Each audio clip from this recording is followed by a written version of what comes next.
There's a lot of transparency for anyone that works in a go-to-market function. Your results are very transparent. A lot of the leading indicators, your pipeline and others, are very transparent. We've got dashboards that show how we're traveling against that.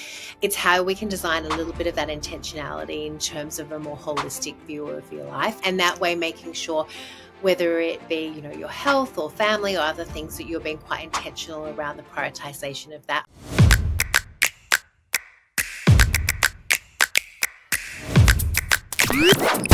Welcome to Growth Unlocked Beyond Scale, your gateway to the deeper dimensions of business and personal growth. This series goes beyond traditional metrics, exploring the philosophies, mindsets, habits, and life lessons from those who've successfully navigated the landscape of entrepreneurship and leadership. Peer into the minds of those who've mastered the art of business innovation, partnerships, and those that are rewriting the rules of revenue.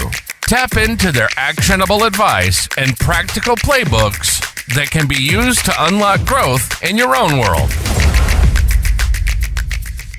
Welcome back to another episode of Growth Unlocked. I'm your host, Kieran Cron, and I am thrilled to have our guest, Kylie Green, with us today. Kylie is an absolute legend. I mean, I've been really graced to have known her for the last probably 6 or 12 months now. She's had a remarkable journey in her professional career, climbing the ranks to become the MD of APAC at Reward Gateway in just 9 years. Kylie is a global leader in HR SaaS, specializing in employment engagement, and her insights into the engagement paradox and the challenges of today's workforce are sure to provide us with some pretty valuable lessons for all the listeners today. So Kylie, thank you for joining. Thanks for having me, Kieran. Nice to catch up and chat with you. Thank you. Well, I'm excited. So Kylie, as I mentioned, you've been promoted from business development manager to managing director in just 9 years at Reward Gateway, which is a massive achievement. So congratulations. I'd love to know, what personal values or principles do you think have most shaped that journey for you? Yeah, look, it's been an interesting journey. I started as part of an acquisition in Reward Gateways. So joined the business and straight into, full mode of transitioning sort of two businesses together. We had number one and number two in the market, and sometimes over a drink we'd argue who was number one and who was number two. But the reality was we had a much bigger organization globally, and moving from that into then a global sales leader role for 7 years was certainly an interesting journey. Lots of 5 a.m. starts with the US and late finishes with the UK. And then obviously more recently in the last 18 months in the MD role. And I think throughout that journey, there's been a lot of learnings for me, definitely a lot of skinning my knees as well. But I think one of the things is a deep curiosity throughout that definitely focusing on what the journey looks like. I'm very passionate about what world-class or what amazing looks like, and working with teams to understand what are leaders in any type of space doing, and how can we continue a journey onto that. So always seeing it as a progress with the team. And I think one of the things that we've always focused on that I think really helped me throughout that throughout my career is actually focusing first on what that journey towards world-class looks like. How do we demonstrate that in the values and the mission and the way we show up each and every day, and the culture and the environment we create. And then from that, if we achieve that, then the financial results and the other objectives almost become an outcome of that rather than what we get out of bed for every day. So I think some of that curiosity helps some of that journey. And then always, I'm an eternal optimist, much to sometimes my family's concern, because I'm always thinking that it's going to turn out brilliantly. And so I think some of that as well is always believing in, perhaps more so in some folks than what they do in themselves, and seeing that opportunity to help encourage others to do more than what they thought was possible is definitely something that I get a lot of joy out of, and certainly have seen that throughout some of the journey we've been on at Reward Gateway, through that journey towards the dream of being a HR tech unicorn was something that early on we absolutely were. It was so aspirational to achieving that in 2023 was a really enjoyable ride to be going with the team. That's incredible. I I love the point that you made there around curiosity, because I think that's one of the things that I've noticed with a lot of really successful individuals that I've crossed paths with in my career. Can you expand on that a little bit in terms of, well, firstly, what do you think makes you a curious person, and then how does that come out in your day to day? Yeah, I think some of it is natural. It's the the way that you're born.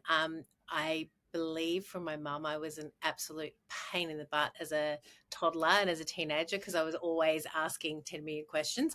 Um, and but I do think that as the more you learn, the more you learn that you don't know. And so for me, it's a natural thing that I actually think it's a bit of a snowball effect. So um, I have a great opportunity to join and to engage in a lot of things in the community. So, as an example, 2017, I got the opportunity to go to Sastra, to San Francisco, and to the event. I saw Mark Roberge speak. He was launching the sales acceleration formula at the time.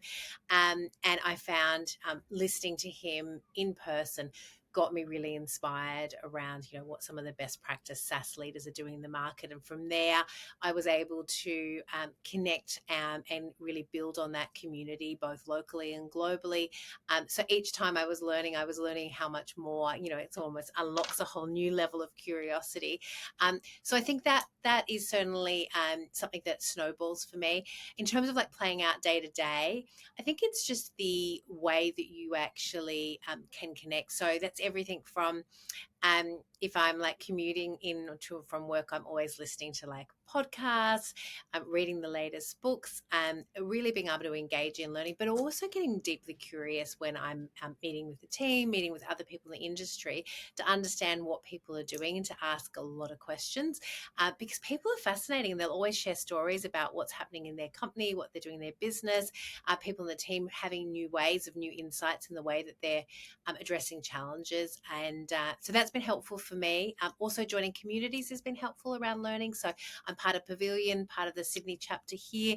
I've been involved in some of the Boston chapter and the London chapter as well in the past. And that's been really helpful for me to be able to create connection and community across other leaders as well.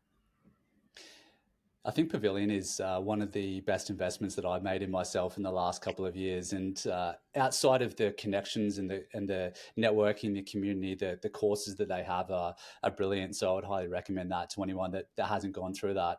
Do you have a You touched. favorite course? Sorry, do you have a So favorite course that you've done?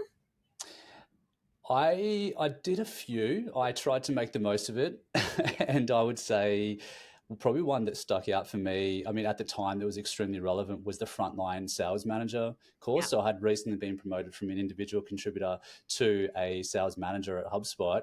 And I mean, obviously, I didn't know what I was doing, and I had my manager and a mentor, but that was extremely valuable. I think was really timely to have that opportunity to go through that at that specific point in time.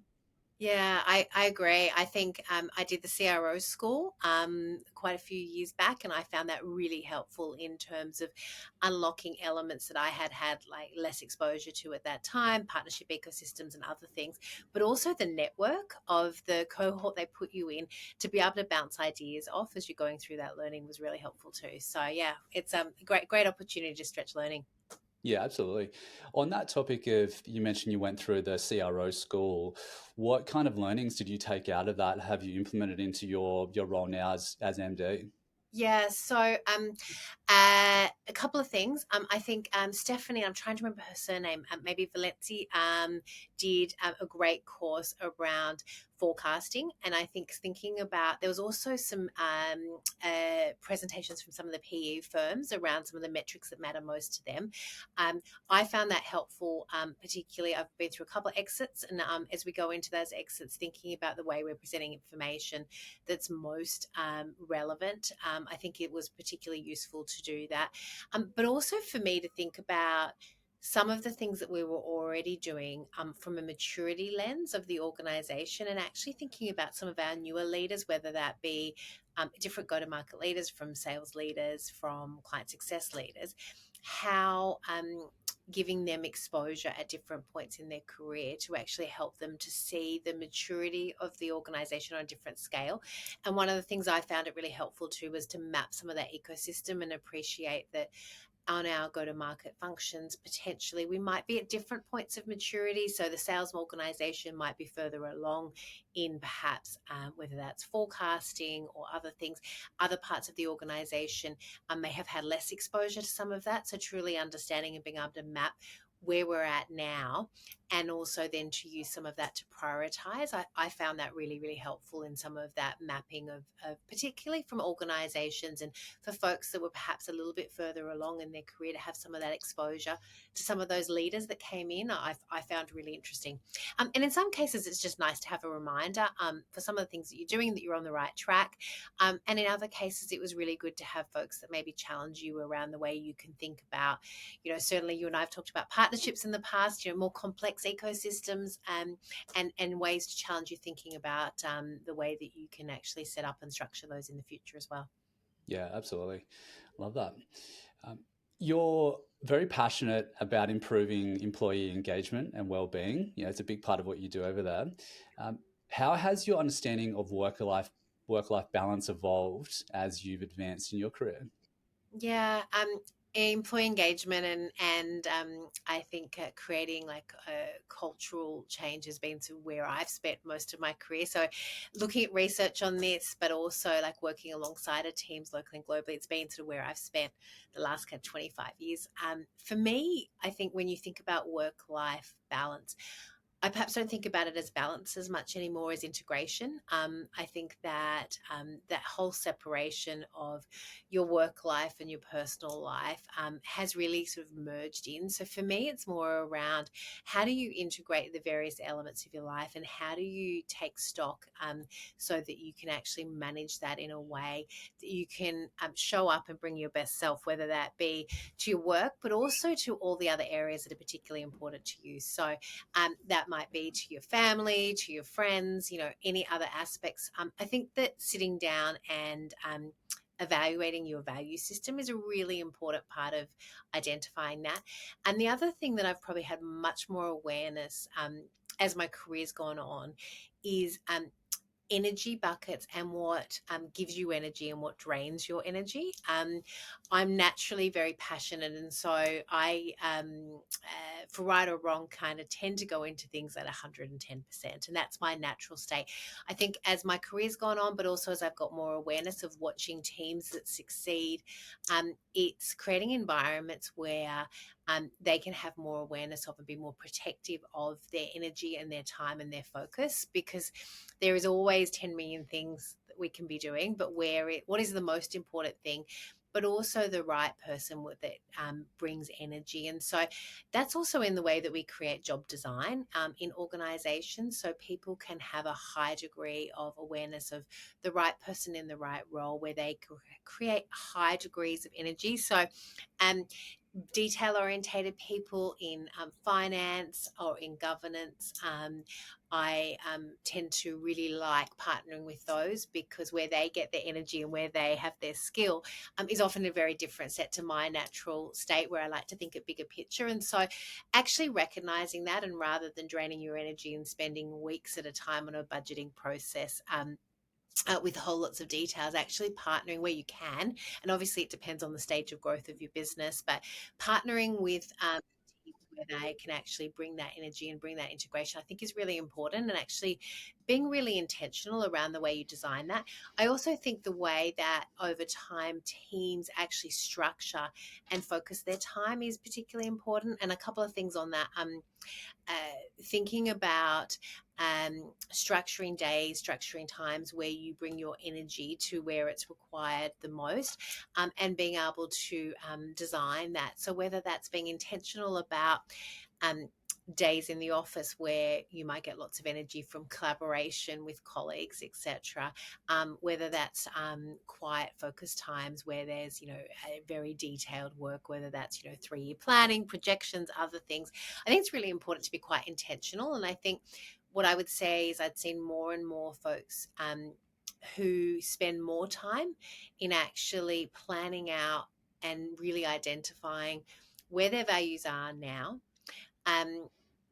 what matters most to them, how well they're living their life against that value system, and I guess identifying the gap but also thinking about the gain, maybe where they were 12 months ago.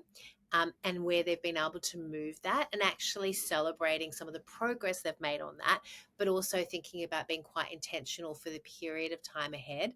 And a lot of people tend to do this in January as part of a like New Year's resolution, etc.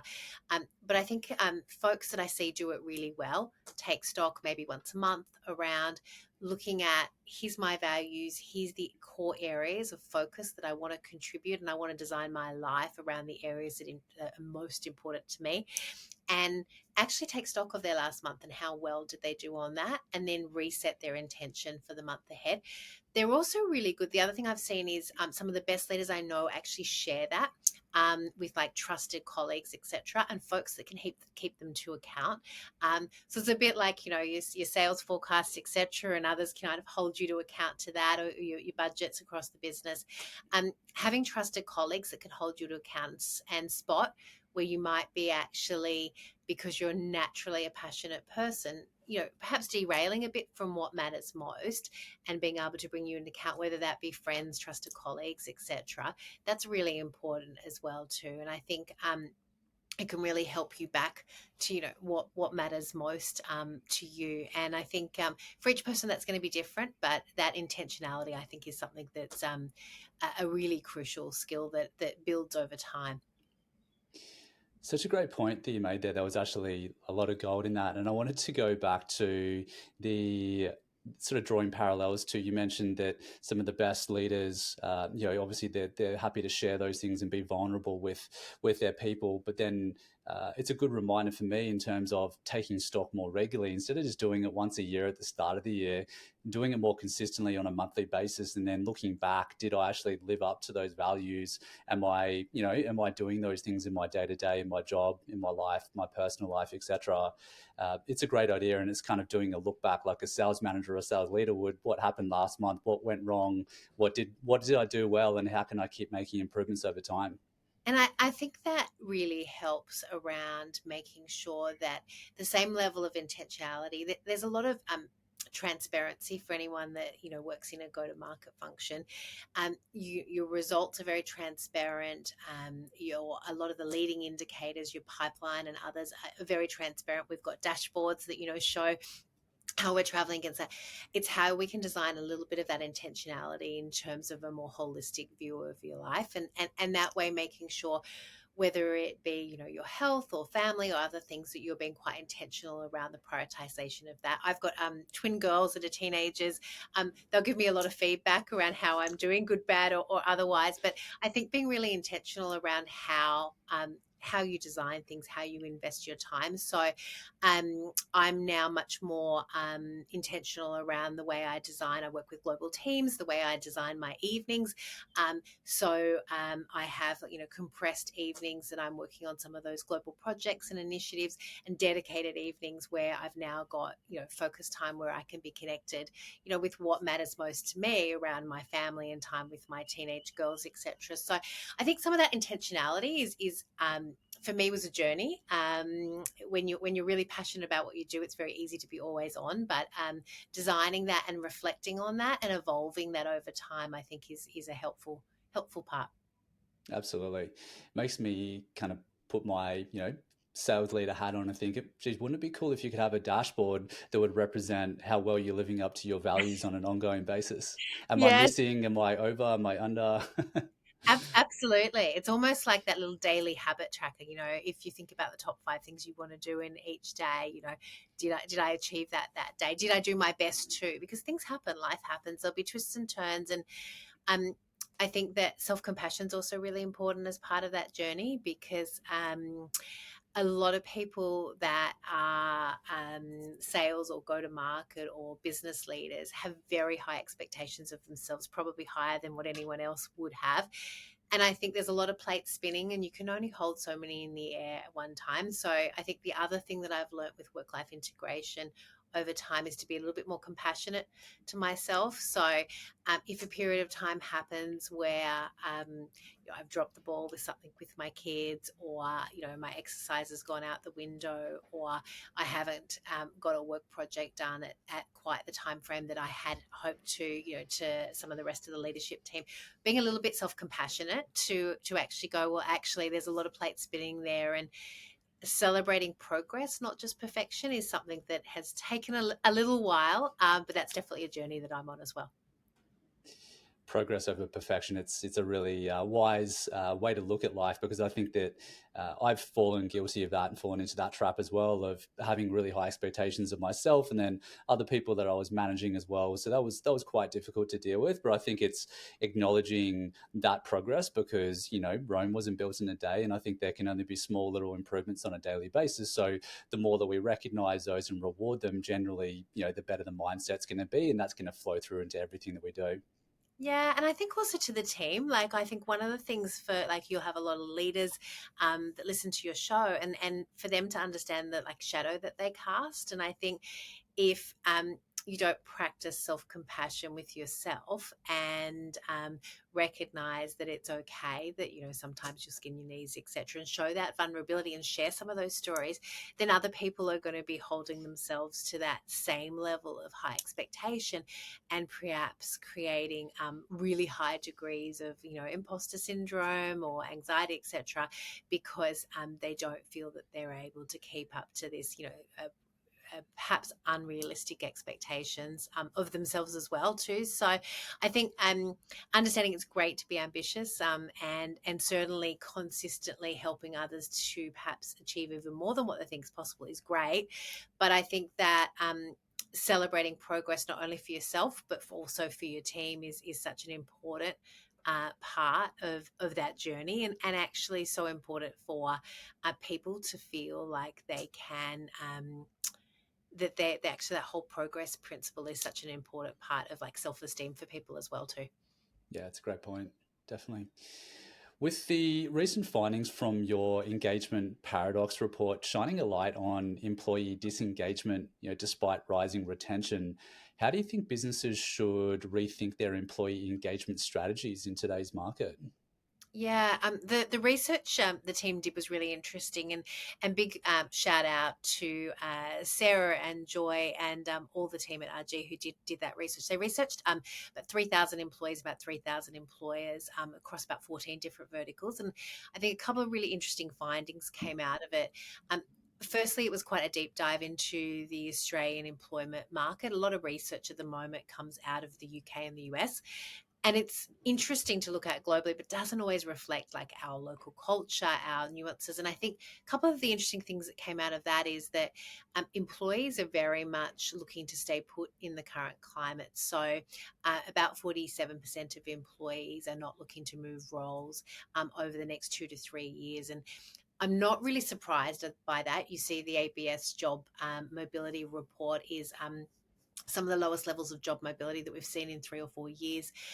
We're also seeing in the climate, obviously the current economic climate, a more widespread job insecurity and stability, obviously high financial pressure. So I'm not surprised by those results. But I think one of the things that we're seeing in combination of that is employee engagement is also at a low. So we're seeing employees are staying in their role, but 27% of employees have a lower level of engagement than what they had 1 year ago.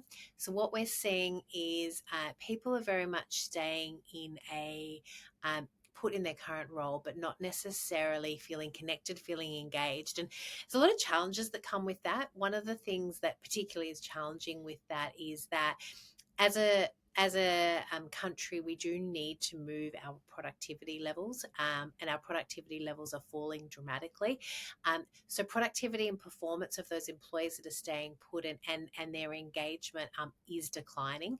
And so I think there's a real opportunity for leaders to think about how they can create an environment where they're not only retaining employees, because retention seems to be going quite well, but they're also creating an environment where those employees are going to thrive. So an environment where they'll feel really connected to the organization and its mission. They'll feel connected to the values, but also they'll create an environment where their employees are set up, back to that progress principle we talked on, that they feel like they're making progress to something meaningful. They're making progress to something important. They feel connected to their colleagues. They feel that they're set up to achieve. And I think that organizations that are focused on that are the ones that are not only going to create an environment where their employees are doing well currently, but also if you fast forward 18 months, 2 years, whenever the economy really starts to take off again, those organizations are going to be set up with an employment brand that means not only will they have a greater chance of retaining top talent in their business, but also when they're looking to attract more people into the next stage of growth, they'll have a brand that they'll be able to absolutely double down on and celebrate and attract lots of employees. So their rebound out of what is a tougher economic climate at the moment will be far greater too.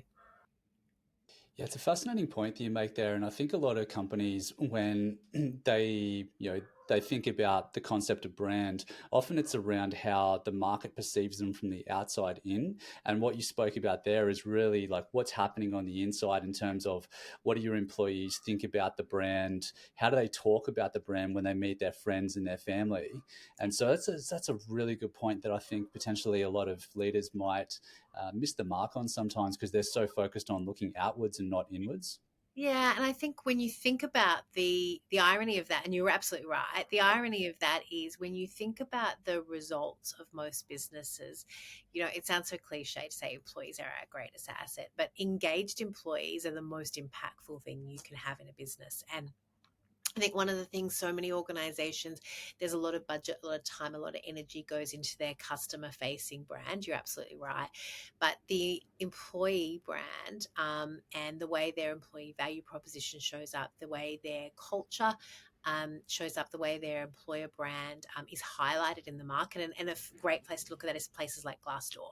Um, employees are going to go straight to that. And so, culture for me is what the experience or the environment is like when, none of your leaders are in the room, and what people say and experience about your business. And I think there's a big opportunity for organizations to really double down on creating those environments and really highlighting how they can create positive cultural change, because if they can do that, it's one of the most impactful things that they can do as a business. So we're doing a lot of work at the moment with organizations that are really focused on how they can create a culture of appreciation. There's a lot of work from leading business schools that showcase that companies that do that have 47% more productive employees than those that are not investing in a culture of appreciation.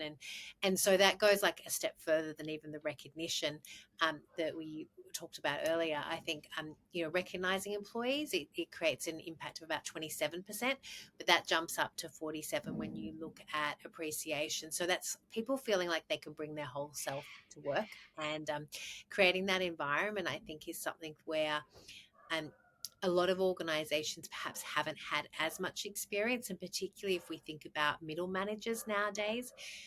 Middle managers are often nowadays first time leaders, first time middle managers. And for them, how do we provide an environment where they get the support they need to be set up for success to create those environments where people can thrive?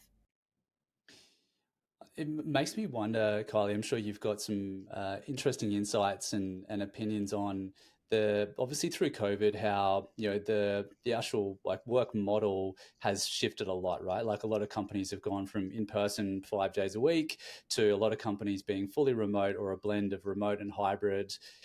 How do you see that, or how has that impacted all of these things we've spoken about? Because I've definitely seen that in when I used to work at HubSpot, that being in person and in the office 5 days a week, I feel like it was easier for them to create a really strong culture. There was a bond. People used to spend a lot of time together, and there's nothing better than having that sort of in person conversation.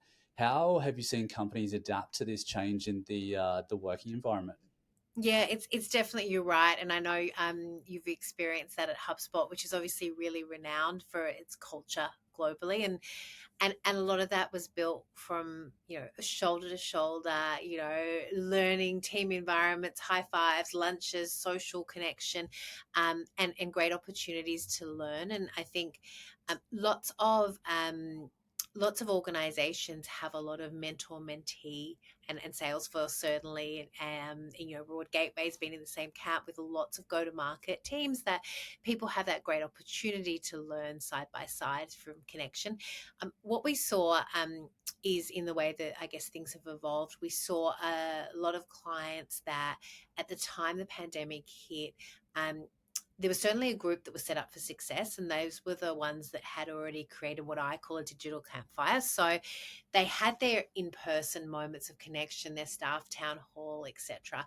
But they were also creating opportunities that they might have had a distributed workforce, whether that be, in country or globally. And they were already creating moments where they could create genuine connection and a sense of belonging wherever people were working and whenever people were working. So it didn't matter whether they were working, shifts, and they might not always be connecting with each other, or they were working across different regions. Um, I think what we've seen is more and more technology supporting that. So we do things like updates on blogs, where people, whenever they log in, can like, comment, interact, connect. And so much more of that digital campfire is what we're seeing technology certainly helping with. It's been interesting to see the evolution. We're working with a lot of companies that are operating on the whole spectrum, from return to work full time through to they've shut all their offices and they're 100% remote, and they're using digital tools to create moments of connection and culture, through to a lot of people that are in between in a hybrid arrangement at different amount of sort of working days, etc. And regardless of what people are doing, the one thing that we've seen is those that are doing it very, very well are being very intentional.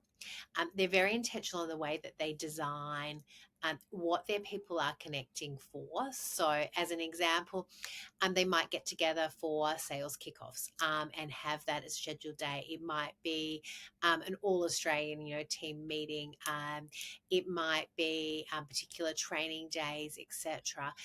People are coming in quite intentionally for moments of connection, moments of collaboration, moments of learning. So, actually spending more time actually structuring like work modes and work focus areas, so that you're very intentional around what you're actually trying to get out of that, I think is quite important in the design. And each organization is going to be going through different journeys and different learnings on that as things are evolving. I think the other thing is being really transparent with people around what works well for your business. Some businesses work incredibly well with a distributed workforce. Atlassian's a really great example of a business that does a great job with that. Other businesses are going to find, by their very nature, their style of organization, their culture, they work much better in person, and that's okay. I think what's most important is that being really transparent. So whether it's people that are looking to join your organization or your current team, can make back to the point earlier around what aligns with your values, to actually design their life and align around what's most important to them. And I think that the more people can utilize tools as well, to create moments of connection wherever their people are at. So lots of tools for managers to, thank a colleague regardless of where they're working, etc. We're seeing lots of that happen. We're seeing lots of interaction on videos, on blogs, on updates, so that people can feel that sense of belonging, and also understand that they're part of something bigger, regardless of kind of where or when they're working to. Mm, yeah, some really great points, and I think what you've described there is almost what I'd probably call best practice. I'd sort of love to see more companies doing this kind of stuff, because I think it's so important, and it obviously speaks truth to the organization that you're building at Reward Gateway. So that's awesome.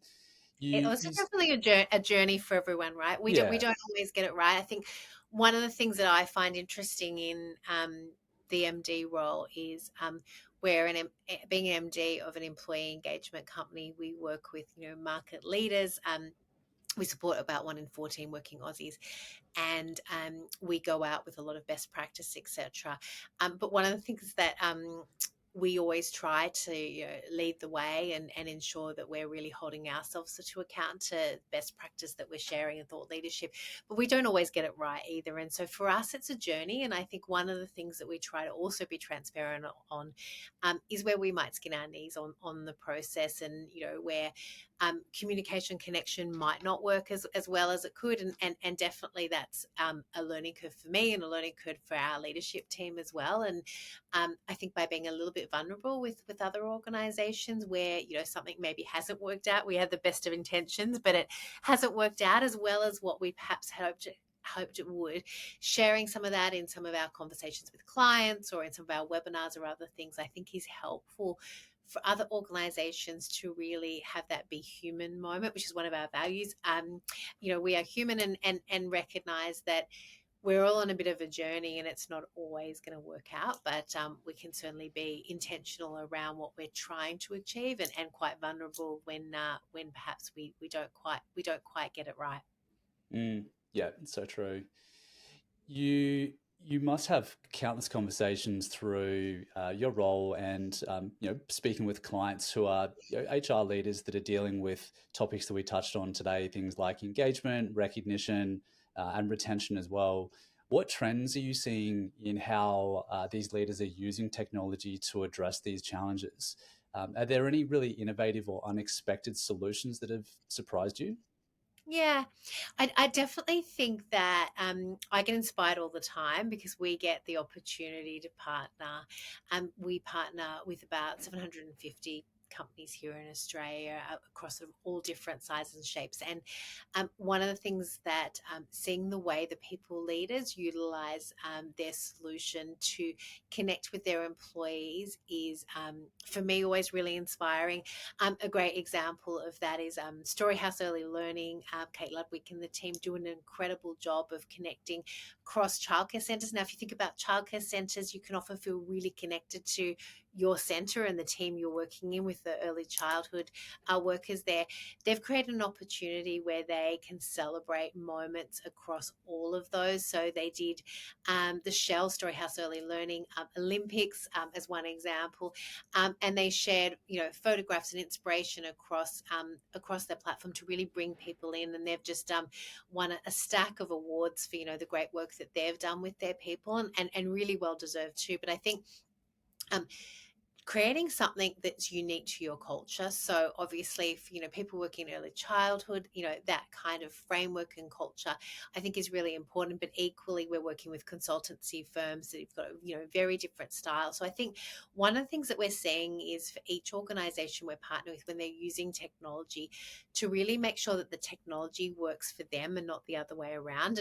And by that, what we see is people that are really focused not only on delivering tech, but delivering an experience, and an experience that reinforces their employment brand and their value proposition. So certainly one that makes sure that it shines a spotlight on their unique brand, and reminds employees, potentially employees that have been with them for quite some time, why they joined them in the first place. So really shining a spotlight on that. I think the other thing that we're seeing more and more that's evolving over time is more tools to support managers. We've got lots of first-time managers. They're probably the people my heart goes out to the most in this current climate, because they're under a lot of pressure. On one hand, there is a lot of focus from employees with cost of living pressures, wage expectations, etc., different changes in employee expectations around overall employee experience. And then on the other hand, we've got a downturn economy, expectations and driving business results in what is a really tough climate to deliver that in. And so, the people that are in the squeeze in the middle, it's a bit of a perfect storm for managers. And in many cases, they're first-time managers limited experience. They might have come through their career with 12 years of economic prosperity, and now all of a sudden they're in the middle of this perfect storm. So what I'm seeing is organizations that are investing in opportunities for learning and development, but also opportunities for tools to help make those managers' life easier. So as an example, ways that they can recognize the contribution of their people, recognize on the go, ways that they can jump in and amplify things like peer-to-peer recognition moments. So managers can't have eyes and ears everywhere, but how do they create those stories and create a culture where they shine a spotlight on the values and behaviors they want to see repeated? Because what gets recognized is what gets repeated. And so I think we certainly see a lot more of that in the industry. We're also seeing a big shift towards both personalization and simplicity. Employees are becoming much more savvier nowadays. So anything that's got a little bit of smoke and mirrors, certainly employees will see straight through. They're very savvy in understanding areas. So things we're seeing is things like reward budgets, anything where 100,000 points buys you a set of tea towels. That whole sort of flybys model just doesn't cut it anymore. People are so much more transparent in wanting genuine benefits, genuine rewards. The other big change we're seeing with the use of technology is lots of people utilizing their tools to be able to highlight parts of their business that they haven't done before. So things like diversity and inclusion has certainly been something we've seen a big focus on. Lots of organizations shining a spotlight on that in their blogs, in things like recognition, e-cards and other areas, so that they can not only have their values and the cultural change they're looking to make be highlighted as something on a wall or in a document you see in an induction, but it becomes part of their DNA and something that their teams are living and breathing every day. That's fantastic advice. I think there's a lot of takeaways that leaders can start implementing straight away. Thank you. So I wanted to maybe shift gears a little bit to, address you, Kylie, the human. Spoke about that human, be human value, which I love. I'd imagine that your well-being and just mental health overall is something that you really prioritize for your leaders, but then you also need to think about that for yourself as well, particularly kind of climbing the ranks from a commercial perspective and moving up into an MD role. I could imagine that there's some pretty significant demands that come with that, especially working across different time zones. Have you ever faced burnout over that period? And if you have, how did you recover from it? Yeah, there's definitely times where I think I pushed the boundaries around what was possible and how I could show up, bringing the right energy, being the type of leader that I wanted to be with the team. Probably, I've done in 2021 and in 2023, I did exits, and I think they're definitely two examples that shine in my mind. I was in both cases leading our global sales organization, and at the same time sort of working with our leadership team across exits, so PE exits in both cases. Both were incredibly big projects. The one in 2021 was during the pandemic, so it was a bit surreal. I was meeting with everything from strategic investors to PE firms, most of the time at sort of 2 o'clock in the morning, as we sort of had a global team online, and going through quite a detailed process. And for anyone that's been through an exit process, it's a very intense process. There's a huge amount of due diligence. There's a huge amount, it sort of doesn't stop and start with each one of those sort of meetings with potential investors, and each one of those processes, one was 6 months, one was 3 to 4 months. At the end of those, I felt two things. I felt incredibly privileged to have had that opportunity because I laughed. I called it my mini MBA. There was a huge amount of learning that I took from both experiences, but at the same time incredibly depleted. And so I think it was being really